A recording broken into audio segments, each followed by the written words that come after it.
Oh, halo teman-teman semua, balik lagi sama aku Baby Beauty di acara Bitalk kali ini. Yang kedua, sebelumnya Bitalknya sama Pak Di dan Mbak Admin kita, Wici Aulia. Terus kali ini di acara Bitalknya aku undang salah satu psikolog PKBI, namanya Kak Vika. Mungkin Kak Vika boleh diperkenalkan dulu dirinya. Halo, sapaan buat yang nonton apa nih panggilnya? Apa ya? Itu belum dipikir sih, Kak. Mungkin Boleh tuh PR ke depan next kita ya, pikirin buat PR ke depan. penonton-penonton kita di luar sana tuh siapa manggilnya ya. Benar-benar benar.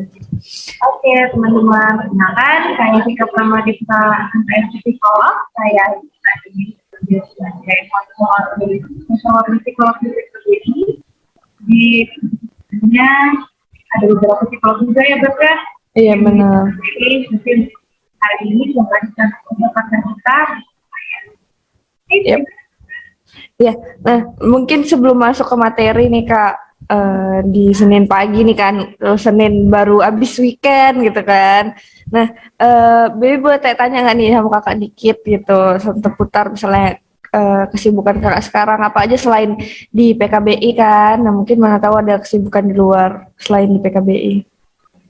Oke, makasih jadi untuk aktivitasnya untuk pekerjaan tetapnya seperti itu saya sebagai dosen di Institut Sang Tua kan sebenarnya kita Sang Tua itu akan membangun prodi S1 psikologi.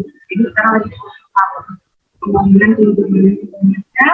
Selain itu juga saya aktif di lembaga lingkungan dan anak, kemudian konsultasi PKBI dan di sosial di beberapa yayasan yang kita sendiri. Oh gitu berarti Kak Vika punya pekerjaan yang lain di selain BKBI gitu ya Kak ya. Nah mungkin kita masuk ke materi hari ini nih.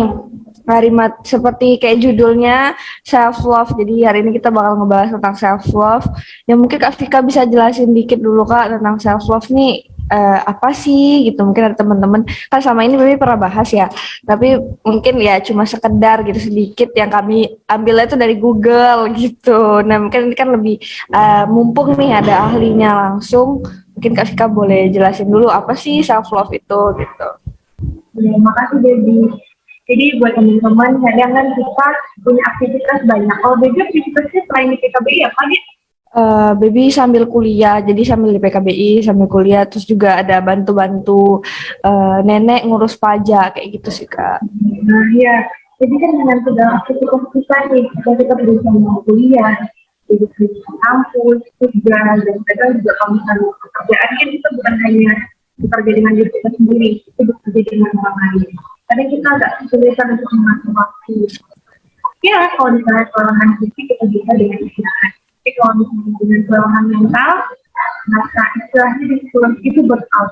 Nah, itu kelelahan yang sangat sangat dirasa sangat diacak dari stres, jadi kita merasa tidak punya power, merasa lemah, merasa capek, nggak punya kekuatan buat melakukan apa-apa. Nah, kita kemana nih? Kita kemana kalau kita udah ngerasain burnout, kita udah ngerasain lelah dengan segala aktivitas. Nah, itu kita balik lagi ke diri kita sendiri. Kita harus self-love itu mencintai diri kita sendiri. Seberapa tahu sih kamu diri kamu sendiri? Seberapa sayang kamu dengan diri kamu sendiri? Seberapa udah mengapresiasi sih? Jadi kayak misalnya kita udah seharian kerja, capek nih pulang malam. Ternyata mungkin baby juga punya aktivitas kuat. Jadi kadang pulang itu harus malam. Pulang-pulang udah kayaknya udah lelah banget. Pernah nggak sih ngucapin makasih itu buat diri kamu sendiri, buat diri kamu sendiri. Makasih loh, kemarin udah sekuat diri kita. Bisa melalui hari ini dengan segala macam masalahnya, tapi tetap bisa istirahat di akhirnya. Kita bisa melewati loh, masih dapat stres seharian kan. Misalnya yang ada kerja dari kuliah, misalnya di tempat kerja, cekcok sama teman kerjanya, atau di agak ada stres sama dosen atau tugas kuliah yang banyak. Tapi di akhir hari, pas waktu itu kita stres lagi. Dengan segitu banyak masalah, ternyata aku bisa loh melewatinya. Makasih ya aku kayak itu sudah kuat. makasih buat Asun, makasih kita, kamu udah kuat melewatin semuanya hari ini, walaupun begitu banyak rintangan yang bisa kamu lalui, tapi aku bisa akhirnya rebahan, narik nafas, bisa bisa bersyukur dengan hari-hari yang udah kita lewati.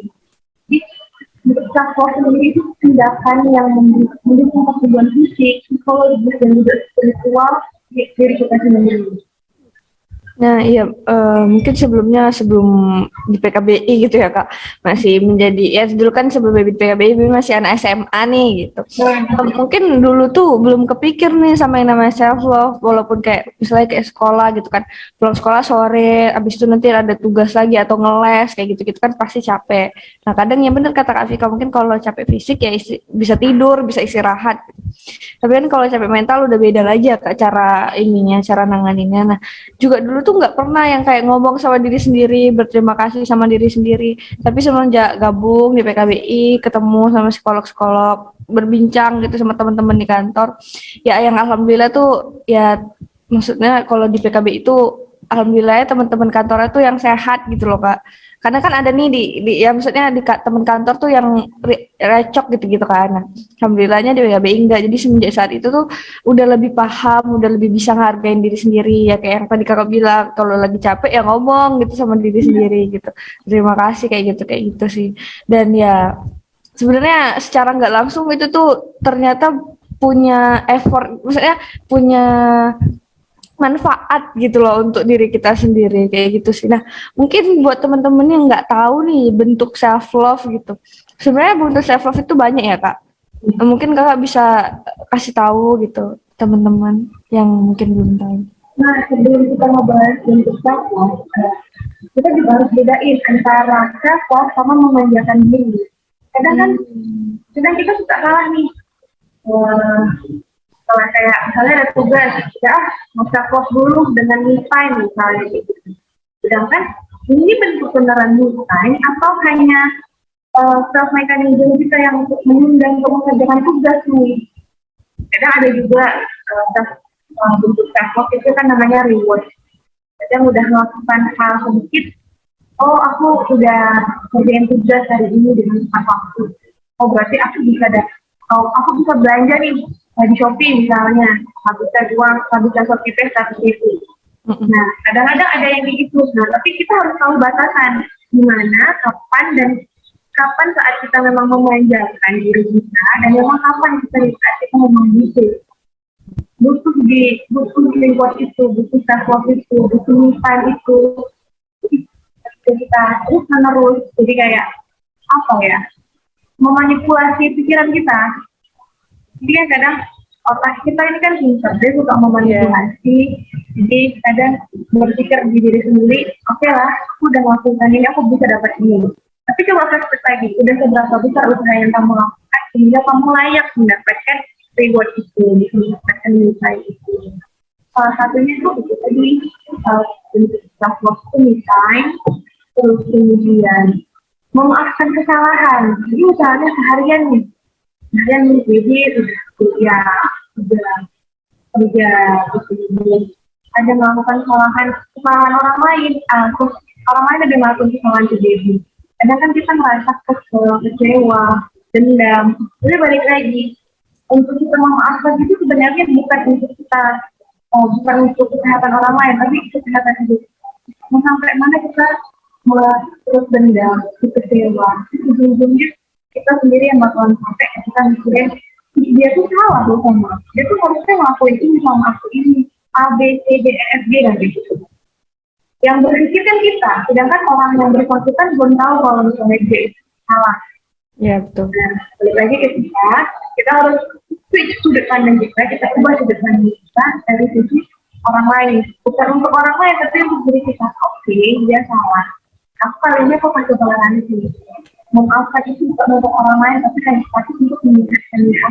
Ketika aku udah maafin dia, setelah dia mau terima juga, tapi sendiri aku udah berdamai dengan diri sendiri. Itu sama, terus kemudian lipat yang tadi udah saya bilang, ini itu set boundaries, kasih batasan. Misalnya, seharian udah capek, terus tiba-tiba ada teman yang ngajakin keluar, padahal kita udah posisi capek banget nih, tapi nggak bisa nolak karena dia kan, nah, karena kita ngerasa dia udah ngebantu kita, gitu. Jadi kita yang tahu, kita yang bisa ngukur kemampuan diri kita yang bisa ngukur kita udah sejauh mana nih hari ini, aktivitas besok kita udah tahu aktivitas kita apa. Jadi kita bisa tahu kapan kita akan maju dan kapan kita berhenti dan kapan kita akan bilang enggak. Jadi jalannya hidup yang sehat. Nah, sama mungkin dengan kesehatan fisik, ya olahraga, minum air putih yang cukup, terus hindari lingkungan yang toksik. Mereka kalau misalnya ada lingkungan yang toksik, kita bisa masih batasan seberapa toksik, seberapa lingkungan ini bisa mempengaruhi diri kita. Karena kan kita udah dewasa, kita sudah akan tahu mana yang baik, yang mana yang buruk. Kita tahu orang ini bisa nggak masuk hidup kita. Dan jangan berpikiran kalau orang itu akan berubah. Orang itu tidak akan berubah ketika dia tidak mau berubah. Jadi kita yang bisa ngasih batasan. Oh, orang ini selalu deket-deket aku aja karena mau manfaatin aku aja nih. Kita yang harus mundur, cari jalan lain dan tidak buat kehidupan. Gitu. Nah, dari yang tadi memaafkan kesalahan, berarti ya yang pertama itu memaafkan kesalahan diri sendiri atau orang lain gitu kan, Kak. Nah, kadang ya benar sih kata Kakak kalau untuk maafin Baby juga, ini kalau dari pengalaman Baby pribadi ya gitu kan. Nah, kalau emang kayak ketika orang lain tuh buat salah atau nyakitin hati kita, ya pasti emang akan lebih susah untuk maafin, apalagi karena orangnya nggak minta maaf gitu kan. Nah, karena kayak, lah dia salah harusnya dia minta maaf gitu. Padahal kan sebenarnya konsepnya nggak gitu kan. Lebih baik kita maafin sendiri untuk ketenangan diri sendiri gitu kan, Kak. Nah, juga tentang yang maafin diri sendiri. Baby tuh sering dengar kalimat kayak gini, berdamai sama masa lalu. Itu tuh dalam satu hal yang sama nggak sih, Kak, sama maafin diri sendiri? Berdamai sama masa lalu itu cuma maafin diri sendiri itu konsepnya sama. Jadi kita menerima apa yang kita lakukan, kita tahu. Dan tapi nggak hanya sampai batas menerima ya, kita juga harus evaluasi nih apa yang kita lakukan selama ini sudah benar atau enggak. Jadi dari yang masa lalu kita ini apa yang kita bisa ambil? Kalau misalnya berdamai dengan masa lalu ini lebih dalam sih deh. Jadi karena itu informasi lalu kan baik udah fase kalau udah ngomongin masa lalu itu pasti udah kita narik ulurnya ke belakang itu panjang lagi dibandingkan dengan yang memaafkan ya. Kalau memaafkan kita konteksnya ngebahas present tadi. Oh gitu, berarti ada perbedaan ya, Kak. Mungkin kalau memaafkan, maksudnya menerima masa lalu tuh lebih dalam lagi gitu kan, kita harus bahasnya. Nah, seperti yang Baby alamin juga ternyata maafin diri sendiri itu nggak gampang gitu loh. Karena kan kayak kita harus nerima nih kesalahan yang mungkin dulu kita pernah buat, yang mungkin kayaknya kalau dipikirin kok dulu aku bodoh banget ya bisa ngelakuin itu gitu. Dan ternyata emang nggak gampang. Baby sendiri pun ngerasain juga, beberapa teman-teman yang kayak cerita gitu ya kan, kalau kita sesama teman kan sering sharing gitu, juga susah banget sih untuk maafin diri sendiri gitu. Terus juga yang tadi me time, nggak, emang sih ternyata tuh banyak yang mengatasnamakan kayak gini, aku mah self reward gitu. Padahal kan ya mereka cuma untuk ya senang-senang biar bisa beli apapun yang mereka mau dengan mengatasnamakan self reward. Nah, kalau Baby mau nanya nih, kalau Kakak sendiri pernah nggak sih ngalamin hal kayak gitu? Jadi sampai lupa nih ternyata aku nih salah loh gitu menggunakan self reward gitu. Jadi kayak jadi cerita zaman kuliah bu. Zaman kuliah kan laporan itu emang udah berjibun lah istilahnya. Terus kita udah sampai begadang, udah sampai kadang ya memang dalam 2 hari itu tidur cuma berapa jam lah. Jadi kadang setelah laporan itu selesai, udah dikumpul nih, udah dapet feedback. Harusnya kan segera kita revisi agar kita segera selesai kan. Tapi ini enggak, kadang salah. Kan aku kemarin udah usaha nih mati-matian dengan begadang berapa lama. Jadi aku harus desain dulu, harus rebahan dulu. Nah kadang rebahannya ini lewat batas.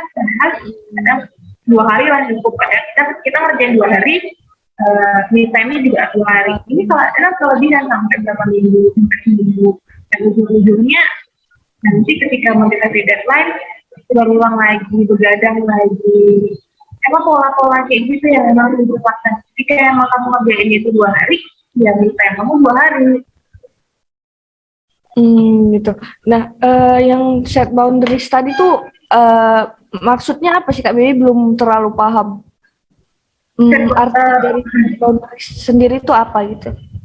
Kalau boundaries itu kan batasan. Di sampai mana kita bisa mengizinkan orang itu masuk ke dalam diri kita atau masuk ke dalam lingkungan pribadi kita. Misalnya, jadi punya masalah nih, terus teman-teman tuh ikut campur dalam kehidupan pribadi baby. Harusnya kamu tuh ngambil keputusan ini.